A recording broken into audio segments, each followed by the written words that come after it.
গত সিজনে ব্যর্থতার পর দারুণভাবে শুরু করলো Real Madrid. Pre season friendly ম্যাচে ডাব্লিউএসজি টিরোলের বিপক্ষে 4-0 ব্যবধানে জয়লাভ করতে সক্ষম হয়েছে স্প্যানিশ এই ক্লাবটি। ব্রাহিম দিয়াজের ক্রস থেকে এডার মিলিটার হেড এবং 1-0 এগিয়ে যায় রিয়াল মাদ্রিদ। আর্দা গুলারের দুর্দান্ত একটা পাস থেকে এমবাপ্পের দারুণ ফিনিশিং এবং 12 মিনিটের মাথায় 2-0 ব্যবধানে এগিয়ে যায় রিয়াল মাদ্রিদ।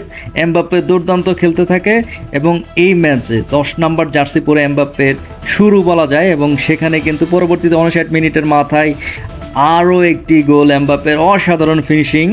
আর্দা গুলারের দুর্দান্ত একটি ফ্রি কিক ক্রসবারে লাগে এবং দেখার মতো একটা ফ্রি কিক ছিল, অল্পের জন্য গোল হয়নি।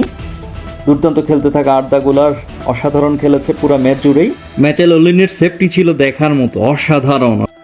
গত সিজনে পারফর্ম করতে না পারা, ক্লাব ছেড়ে চলে যাওয়ার গুঞ্জন সব কিছু ছাপিয়ে রদ্রিগো এই ম্যাচে খেলতে নেমেই করে ফেললেন গোল। 80 মিনিটের মাথায় এমবাপ্পের সাথে দুর্দান্ত বোঝাপড়ায় শেষ মুহূর্তে দারুণ ফিনিশিংয়ে গোল করে ফেললেন। 4-0 ব্যবধানের এই ম্যাচে রিয়াল মাদ্রিদের পজিশন ছিল 78% বল পজিশন, 849 পাস অ্যাকুরেসি 91%, 21টা শট ছিল, 9টা ছিল অন টার্গেট।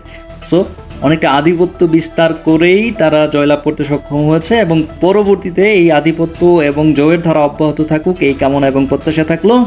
ডাগ আউট আর এম রোমান।